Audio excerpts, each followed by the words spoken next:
you need this page? I don't know. See if that one's important. Yeah. Oh, it is good. Thank you. You're so good. That's perfect. Thank you.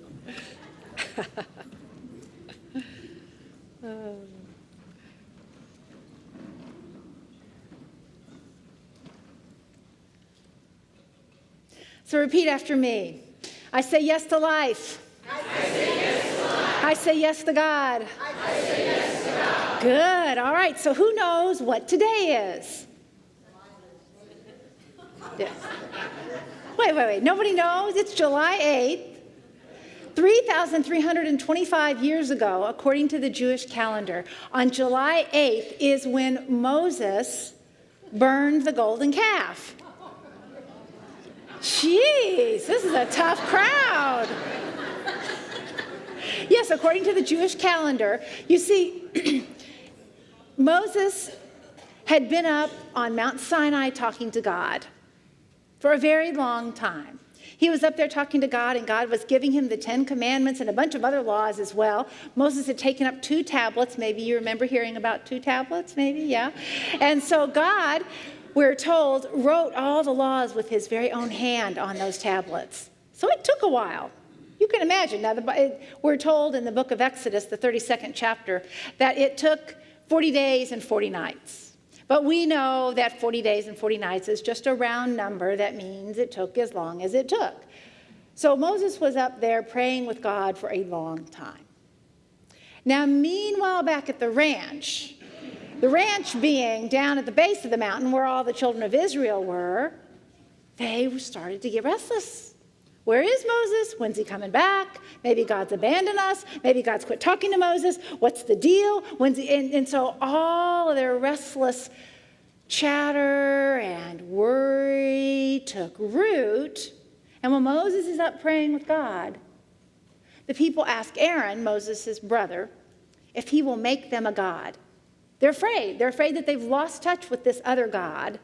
And so Moses asks them to bring their gold jewelry, their earrings, and other jewelry, and he melts it all into, not Moses, but Aaron, I'm sorry. Aaron asks them to bring their gold and their all their jewelry and melts it into a mold of a golden calf.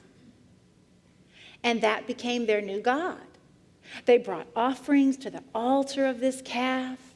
And they were so excited to have this God that was tangible right there in front of them, that they could worship, that they began to party. We're told they reveled, right? They were drinking and eating and they were just having a great old time.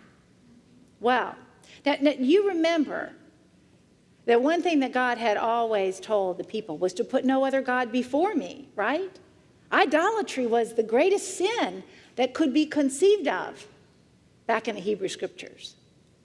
So God, of course, sees what's going on, and he is none too pleased. In fact, the truth is he is furious. And God begins to tell Moses that he's displeased, and he is going to cause disaster to strike all the people. And thank goodness Moses was there, because Moses was able to calm God down. That's what it tells us, yeah. He gets God to change his mind. Yeah, wow, pretty amazing. And I know, but Moses, he was something else, you know. So, And so Moses then comes down from the mountain carrying his 2 tablets. But when he gets down to the base of the mountain, he sees what's going on. He is so angry, he throws the tablets down. They break and crumble. Not to worry, he eventually goes back up, gets 2 more so that Charlton Heston can have a job. But that happens later. So he comes down and he sees all that's going on. And he is furious because he knows that there is only one God, and the people are being disloyal to that God. They've created this golden calf to worship. So he burns the golden calf down to powder. And then he puts the powder in water and makes the people drink it. Don't you love the imagination of it's like getting your mouth washed out with soap or something.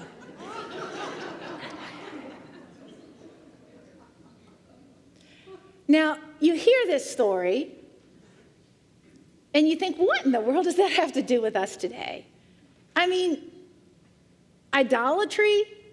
What is that anyway? Does it have any relevance to you and me as we sit right here and The pews in church. Oh, somebody nodded. Somebody's got an idea back there, yeah. You see, idolatry means to put any god before the one God. It also means to create a god, a man-made god. And that's exactly what the children of Israel had done. They had created a man-made god, this golden calf, as it were. And so we have to look in our lives and ask ourselves, is there anything that we have put before God? Is there anything in your life that you worship before God? And of course you say, no, there's not. But I got to tell you, I look around at our culture today, and I think we worship a lot of things before God. I mean, how much time did you spend on Facebook this week? Versus how much time are you spending in church maybe, right? Or spending in your prayer time? That's an example, right? Think about all of the pressures that we have in this world to place our power outside of ourselves. I mean, there's fame and there's power, and then there's the big one, there's money, right? You don't have to look too far in the news to see examples of how people have worshiped these things more than God. Just this last week, you heard about the European banks that came together to price fix, basically, is what they were doing, to price fix the LIBOR rate. And I won't go into how that is important, but it is important, and you're not supposed to price fix. And, well, they're still, running down that scandal. And then maybe you heard about the GlaxoSmithKline pharmaceutical company chose to misrepresent its medicine, and in so doing, caused harm to people, and they admitted to this, they confessed to this, and they're being fined, $3 billion? It's in the billions. How many billions of dollars is it? $3 billion to settle this fraud claim. Don't you just kind of wonder why they didn't do it right in the first place? I mean, really, I can see, that they were tempted to sell more of their medication, to plant the idea that their medication was needed in cases where it even wasn't, and to give false claims so that they would sell more and make more what? Money. Yeah. That's worshiping money. It's going against what God would have you do, and instead worshiping something outside yourself. And then there's power. We don't have to look very far in this political season to see people so enthralled with power that they say things that aren't even true. I think often they believe they're true. I think often the politicians do believe they're true. But they get twisted in their quest for power. I would call that worshiping power. Now, does every politician worship power? No. Does every corporate executive worship money? No. But my point is that all around us, in your life and in my life, it's everywhere. It is everywhere. You don't have to look very further than your Facebook page or your television to see an ad for something that's going to give you happiness outside of yourself. I mean, think about those poor little girls who are featured on that reality show about being in pageants. And you see the little girls and their moms. And I'm not saying that pageants are necessarily a bad thing, but featuring them the way that they are featured in that reality show, what's it called? Tiaras and something or other? Toddlers and tiaras, yeah. So these little girls are being taught, I believe, to worship beauty. To worship beauty. You say, well, no, that's extreme. My kid's not on toddlers and tiaras. I'm sure that's true. No, but I would ask the women in the room, so how much time do you spend beautifying yourself each day? Don't answer. From start to finish. Some of us have to work a really long time at that. Some of us choose to work a really long time at that. And that just shows how a place of importance it is in our life. They often say, if you really want to know what's important, you look at your date book, your calendar, or look at your pocketbook, look at your checkbook, or your online register of your electronic banking, and see where are you investing your energies. And sometimes that'll give you an indication if there's something that perhaps you're placing before God. Another indication is to ask yourself when you feel that, that feeling that says something's off. Like you're about to close a business deal and you realize that you haven't lied exactly. you haven't been forthcoming with all the facts either. What is it that would cause a person to do that? Is it valuing money or work or success at such a level that you would go against what your gut, what God in you would have you do? Now, some of you are out there saying, Patricia, you've gone from preaching to meddling. These are not easy questions to entertain. But I would assert to you that that story about Moses, who's gone up to the mountain to pray, to be inspired, and yet the people are down there forgetting God, losing faith, going off in wanton behavior. I would say that this story has some powerful messages for you and me. And the ultimate message that it has is to put God first. To put God first. The one God, the God that is everywhere present in you and in me, and all around us all the time. And to listen to that voice of God. Now, our co-founder, Charles Fillmore, said this. He said, we hear people talking of the great good they can do to the race if they only had money to carry out their plans. This is worshiping the golden calf, making material things greater than spiritual. Making material things greater than spiritual. This idea must be ground to powder as Moses ground the golden calf. Think about that for a moment. James Patterson and Peter Kim wrote a book called The Day America Told the Truth. And they report on some research that was done. They asked people, what would you do for $10 million? What would you do for $10 million? And let me tell you what some of the people said. 2/3 of the people who were polled, Americans who were polled, would agree to at least one, some, or several of these following items. 25% said that for $10 million, they would abandon their entire family. I guess it depends what kind of family you have. But think about it. 25% said they would abandon their church. No way. I don't know, I struck a deal with one person at the end of the first service and said, okay, just leave for one day and then come back. With your tithe in hand, it'll all be fine. 23% would become prostitutes for a week or more. 16% would give up their American citizenship. 16% would leave their spouses. Again.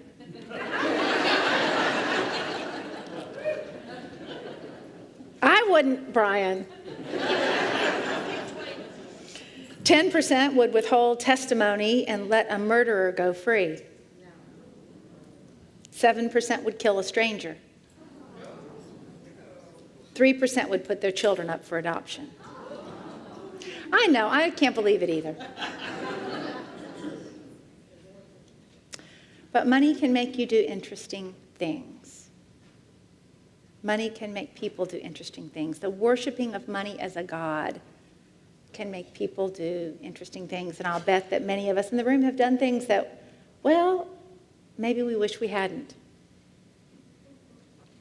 It's something to think about.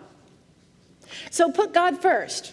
Put God first is the answer. Go to God for wisdom and to ask your questions for your guidance. Putting God first is the key there. When I think one of the greatest things that is pressuring us in society today is this notion of fame that takes us out of putting God first. I remember when my youngest daughter was in her teens, late teens, I think. I'm not sure exactly when this was that we had this conversation. And I asked her what she wanted to do when she grew up, and she said she wanted to be famous. That was it. Didn't say what for. She just wanted to be famous, right? We see these reality TV shows. People just want to be famous. Any of you here watch America's Got Talent? Now, just tell me, aren't some of those acts not just awful? They're just awful, but I just have in my mind, maybe the people believe they have good acts. Mostly, I think there's a good number of them that just are so delighted to be on camera, to be famous, as if that gives them greater worth than the God presence that's already within them. But we've become broken. We've come to see ourselves as broken. And we don't believe that God is still up there on the mountaintop anymore. So we've got to build some other God. We don't believe that God is in us anymore. So we've got to build some other gods. So the answer is to put God first. Now, I mentioned to you at the top of our service that we have 5 core values, one of which is being Spirit-led. And that really is our foundational core value, being Spirit-led. Spirit meaning God, source, the divine presence. And that value that we define here at Unity Church of Overland Park as Spirit-led is that we turn within for wisdom and we turn within for guidance and active communication. We turn within because we know that God dwells within us. And actually, this core value has some very distinctive action steps which we've identified as a community. And I was looking at those and realizing that those are the very action steps which you or I would take to become more God-centered, to become more able to put God first in our lives. So I'm going to share 3 steps with you today, which this church has defined for our core value, but which works for you or me to put God first. And the first of these action steps is to have a daily spiritual practice. And I'm going to say a daily practice of meditation, of time spent in meditation. Alan Cohen points out in his book, A Deep Breath of Life, that it's largely felt that the first 3 to 5 years of our lives are the formative years. In other words, what happens to you or I in the first few years of our lives when we're just a little one colors the rest of our life experience, right? So then he says, think about your day in the same way. Each morning, you have the opportunity to begin your day in a way that will color it for the rest of the day.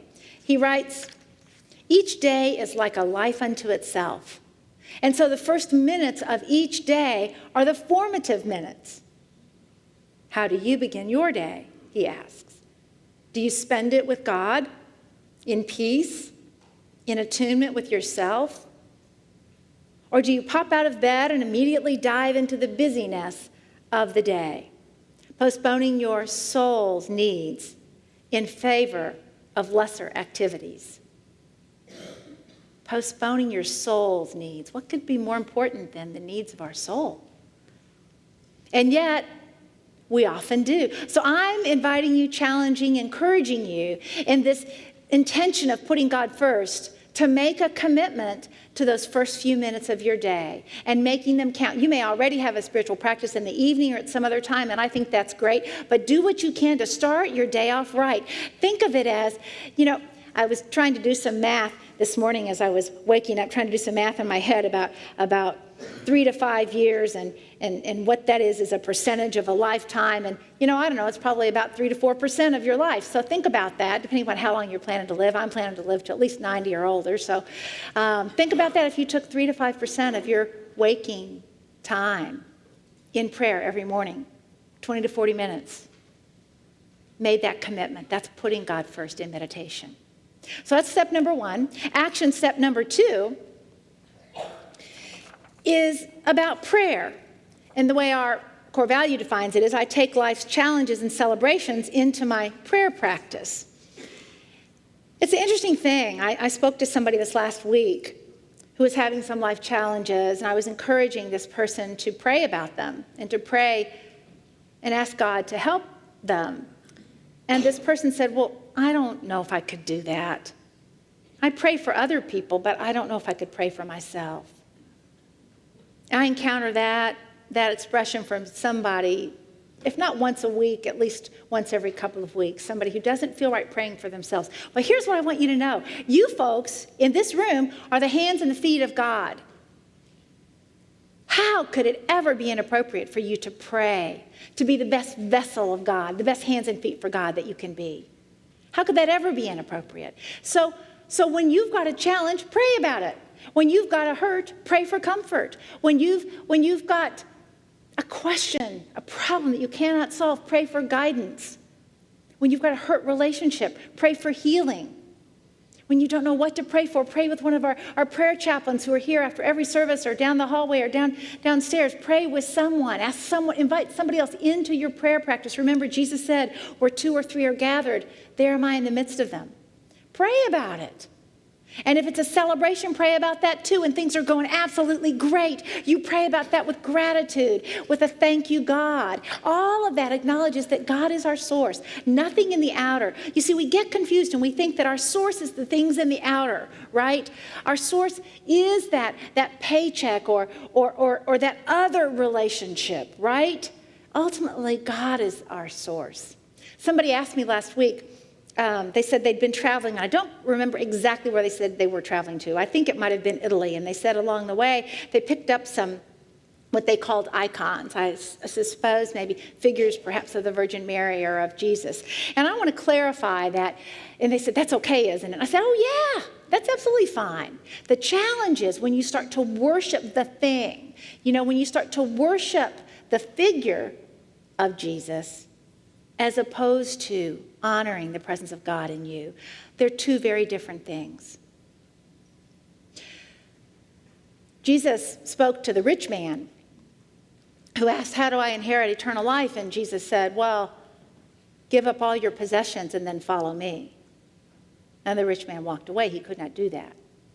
There's nothing wrong with material wealth unless we are attached to it, so attached to it that we won't allow ourselves to put God first.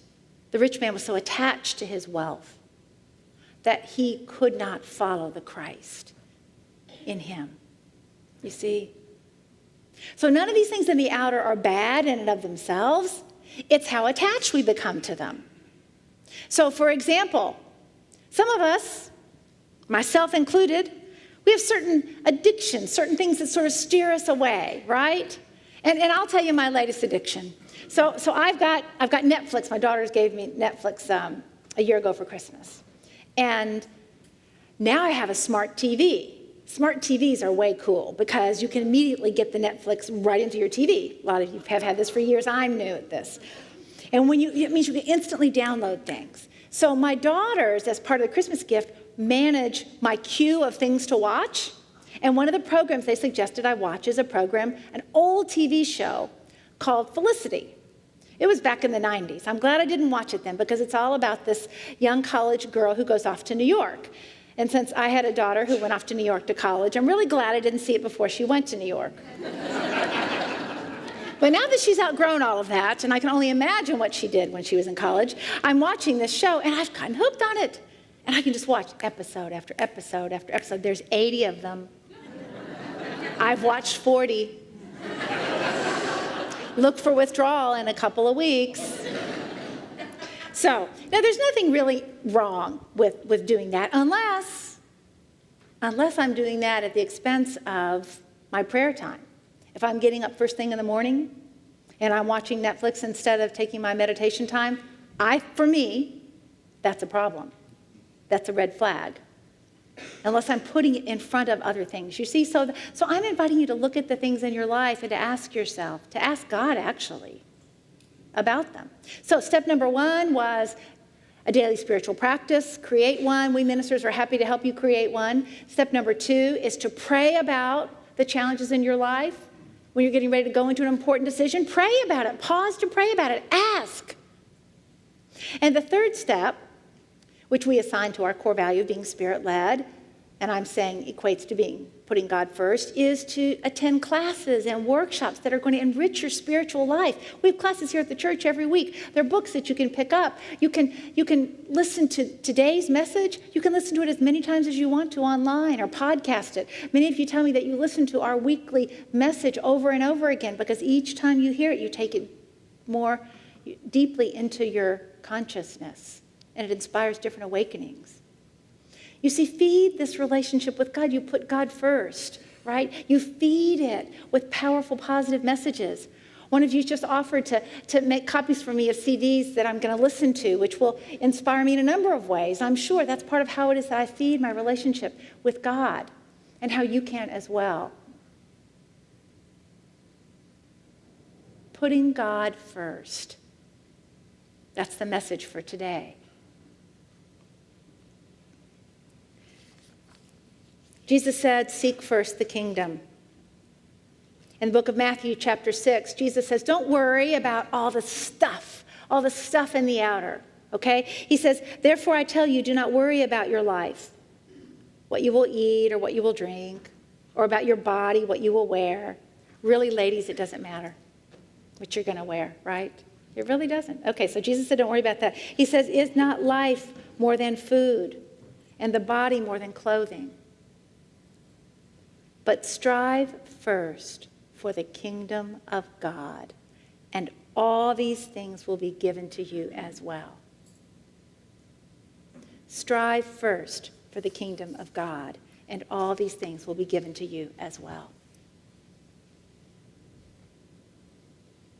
It takes patience and faith. The children of Israel lacked both, and so it is that they created this false god. I nearly did that one time. I'd received my calling to become a minister very, very clearly, but things weren't happening as quickly as I'd hoped. You've heard part of this story. It wasn't an idea that fell easily in my husband's heart to start with. He's the greatest supporter I could ever have today, but there was a time when that idea of my being a minister was foreign to him, and things just weren't happening quickly. And so I began to think, well, maybe I should do something different. And I decided that what I should consider doing was taking all this newfound spirituality and go back to my career in banking, which had been very lucrative.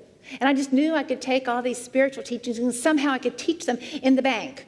That was my goal, was to do that. I thought about that. It wasn't a goal. I was pondering that. And as I pondered it, it was no small consequence that I knew I could make a pretty good living doing that. A little more money than I was earning at that particular time when I was working at the church. So the money was very appealing to me, and I began to kind of create this vision of how that could work. And then I shared it with the associate minister at the church where I was at the time. And he said, well, you could do that. Or you could just listen a while longer and see what comes next. And the next thing he invited me to do is to take a great prosperity class called the 4T, which I took, and that class just jettisoned me forward so quickly that next thing I knew, my husband and I and the kids were all here in ministerial school, and off we were from there. Things shift on a dime. Patience, though, is sometimes required to get to that place.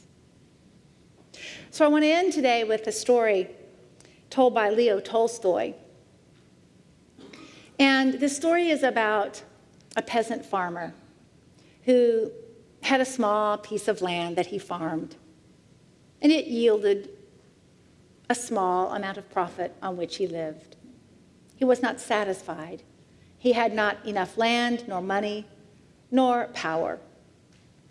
And a very unusual offer was given to him. The offer was this: for 1,000 rubles, he could buy as much land as he could walk about in a day. The trick was he had to return to the starting point by sunset. Well, 1,000 rubles, he figured, my gosh, all the land I can walk around. I mean, he was a fit man. He was a farmer, for goodness sake. He could walk around a lot of land, and he knew that to be true. And so he accepted that offer. And early in the morning, right, he heads off, and he's walking pretty fast because he wants to make a lot of headway. And by noon, he has walked far and wide. And he continues by the middle of the afternoon. He's continuing to walk. And then he pauses about the middle of the afternoon, and he looks back to see how far he's come. And he's very impressed at how far he's come, but he starts to realize that he's not sure he can make it back by sunset. So he picks up his pace. Now, mind you, it's hot outside. He's been walking all day, but he picks up his pace. He tries to run and to jog as much and as fast as he can. His heart is thumping. It is pounding in his chest. And as sunset approaches, he's still not there yet, back to the beginning point, but he can see it. He can see the beginning point. And he knows if he just pushes himself a little harder, he will make it. And sure enough, he does. He makes it back to the very beginning point, and he just just collapses right as the sun goes down. And then he dies. He has strained himself so much that he dies. And they place his body in a 3 by 6 foot plot.